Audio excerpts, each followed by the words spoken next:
A spot of blood. It seems to be telling me I am wrong, but I know for damn sure that I am right.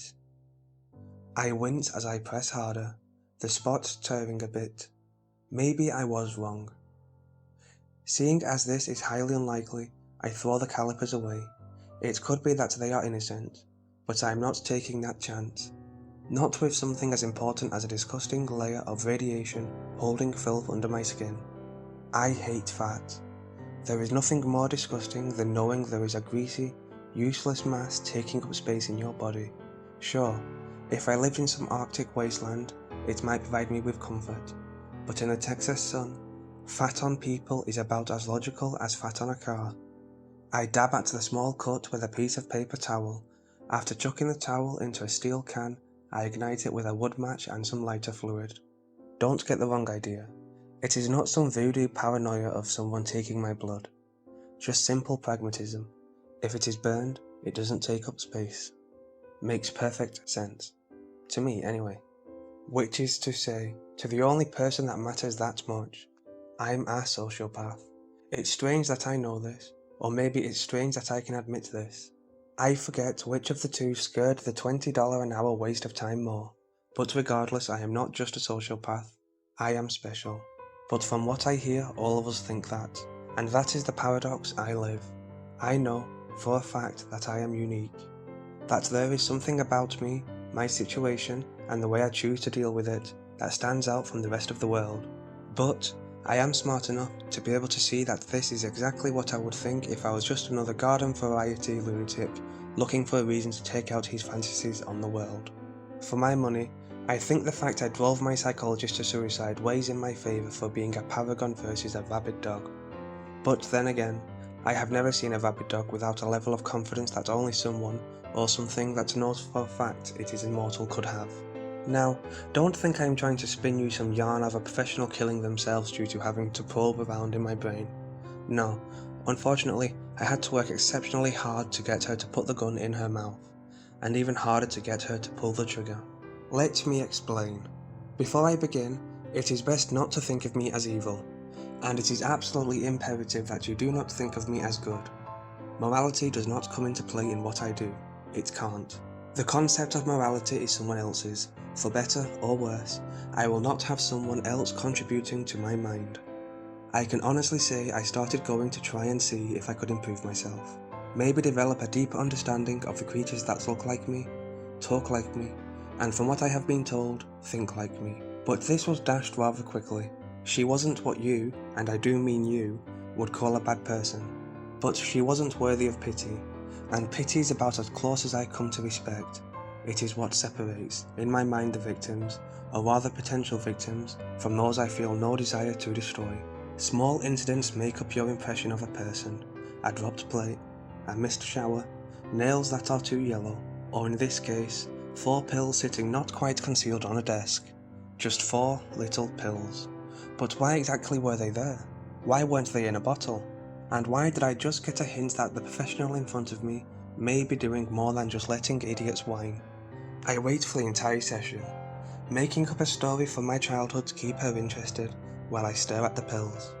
Surely she knows I see them, and if she knows I see them, then she knows I am curious, and if she knows I am curious, then why does she not say something? Unless, that is, she has something to hide. I won't try and say I had evidence of her wrongdoing, and in fact, hindsight being 2020, maybe she was innocent. But this was the start of a long process that is only just starting to be perfected. I can't say I spent a long time thinking of how to go about it. That is yet another thing that puts me above others of my kind. No wasted months in a workshed salivating over fantasies. By the time my idea is fully formed, I am taking steps to implement it. The first was to convince her what she was doing was working, or at least had a beneficial effect on my state of mind. Easy enough. People, especially those trained to know others, tend to try and look at the small things in order to see what your intentions and state of mind are. Those that think they have you outwitted will take a crossing of the legs as evidence of a submissive personality, a twitching foot to be an indication someone is nervous, or a flushed face to be evidence of guilt. Police, psychologists, psychics, and those that consider themselves socially aware have fooled themselves into thinking that they have a foolproof system for knowing what people don't want them to know.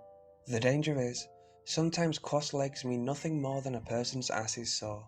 A twitching foot may be a genetic flaw, and a flushed face could simply be an act. So what is it that you have found? What is it that has caused such a turnaround? She asks, my face flushing. I tell her nothing, and I make a small cough, being careful to look at the glass of water, but not take it. But look at the turnaround in you in the past 2 months. When you got here, you were, in a dark place, let's say. Her statement is half right. I was in a dark place. The problem is that I am bringing her with me. I cough again and open my mouth slightly. She thinks I was going to say something, but stopped. I am 2 steps ahead of her. She will look at me and wait for me to continue. I do, only when a few seconds have gone past.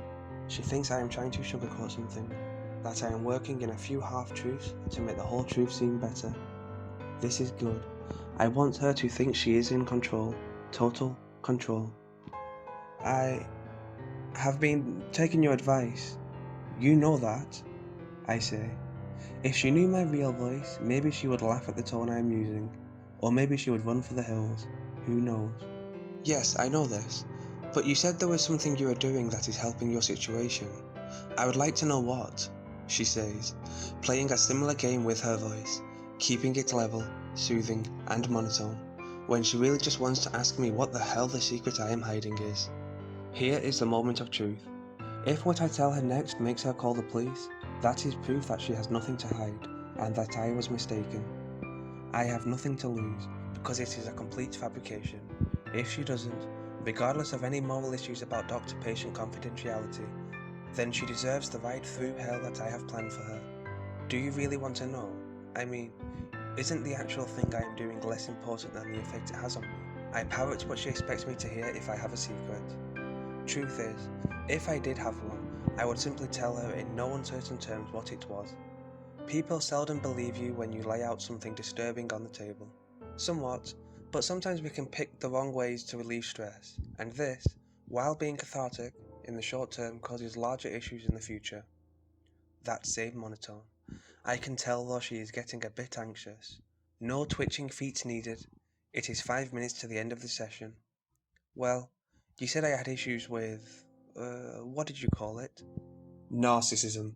The violent fantasies you had are indicators of an inflated sense of self-worth, she says. Not that she heard any of my actual violent fantasies, just cartoonish tripe I spun on the spot. Well, I was thinking that was completely right. That is obviously wrong to hurt people in that way. My tone is a bit happier, like a child reciting the alphabet successfully for the first time. Exactly. And why did we say this was wrong? She says, indulging in her own fantasy of teaching the monster that is a monster. Because my wants and desires have no more weight than others' wants or desires. Right, she says, nodding. I have always hated when someone tries to show they are listening. It usually means they aren't. So I found a way around that. My smile, I am sure, comes off as disturbed. I notice her face screw up in a most unsubtle frown. It is not the little things that tell you what a person is thinking. It is the big things. Around that, she says. Yes, around that. I was thinking that if people would consent to being hurt, then it would be okay. Because I am not stepping on someone's wants, I am actually giving them something in exchange. She chokes on nothing. She is probably hoping desperately that she is misunderstanding me. So I started offering people money to let me hurt them. Not kill them, mind you, that would be wrong. But you would be surprised how small of a fee some people are willing to accept to lose a finger. The buzzer goes off, indicating the end of the session. I smile and hold out my hand as if I have no clue anything is wrong. She shakes it, but her hand is cold and she has no strength in her grip. I walk out of the office whistling out of tune, purposefully, of course. As I thought, no police came to my house. And as I hoped, she doesn't tell me to stop coming. She feels she has created a monster, and wants to do anything she can to fix her mistake.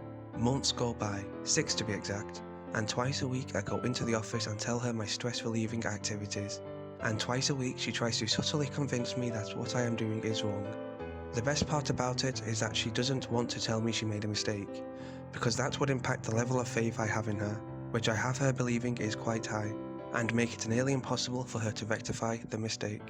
Or at least, that is what the psychology texts say will happen. When someone bases their life on the ideas of others, they can be so predictable. The more she tries to fix me, the worse I tell her I have become, and the more I tell her I appreciate everything she has done for me. And still, through none of this, through stories of animal mutilation and what could only be described as mutilation prostitution, does she do what would be the right thing, assuming I was telling the truth, and simply call the police. I see it affecting her. She is not getting sleep, her appearance is suffering, and in the 6 months she has known me, she looks like she's aged 20 years. By the time my plan reaches the apex, anyone walking into the room would assume I was the doctor and she was the patient. I will always remember our last session. I brought her a framed picture of herself from when we started our sessions. The woman in that picture would probably cross the street to avoid the woman sitting in the leather chair. You would be surprised at what you can get a newspaper to print if you know the right thing to give the right person. Hell, if you know a broad enough spectrum of people, you can get almost anything you want. You should feel safe that very few people like me think this way. I put the picture and a newspaper on the desk in the middle of the room, and with a yokel grin I say, read. I must give credit to Anthony Perkins. The fake lunatic I am playing is heavily based on his manic moments. Stretch's owner murdered in own house, son to inherit small fortune, she reads, slowing down towards the end. For those not in the know, Stretch's is a local chain of restaurants. Between their excellent food and their unintentional help, I would give them an 8 out of 10. I finally figured it out. If I can benefit more than one person, it doesn't really matter if I cause detriment to only one person. That man's son is going to receive untold amounts of cash. His family will never want for anything. I can do good, and that's what I want to do. Towards the end, I feel I am hamming it up a bit, but what is the point of this if not to have a little fun? She reaches under the cushion of the chair and pulls out a gun. Before I can say anything, she draws back the hammer. What is going on? I say, sounding shocked. I failed. Everything I have been told to do has failed. Every piece of information I have learned, every skill I have ever had has done nothing but drive you deeper into your own twisted fantasy world. Her soothing monotone is gone. Her voice is changing, pitched like a corrupted file, and the gun starts shaking. But you didn't fail. Without you, I would just be hurting people at random. But you showed me. You have shown me that there has to be balance. I have to do good, so that I can do what I want. You showed me that, I say, starting to plead. Her entire body shaking as she sticks the gun to her temple. The sad thing is, it's not your fault. She is on the borderline right now. She knows she can't kill another person, but she doesn't know if she can kill herself. It is going perfectly. I stare at the gun and tense my body. I take a large, obvious swallow and jump off the couch, lunging for the gun. The report is deafening, and I have to say, and the streak of blood on the wall with bits of burnt bone through it is less than something I want to see, and more of an unfortunate byproduct of one of the most entertaining things I have ever done. That night, I finally do talk to the police, but not about a fictional series of pay-for-play torture, but about the suicide of my therapist. They offer me another, but I decline. I found exactly what I was looking for.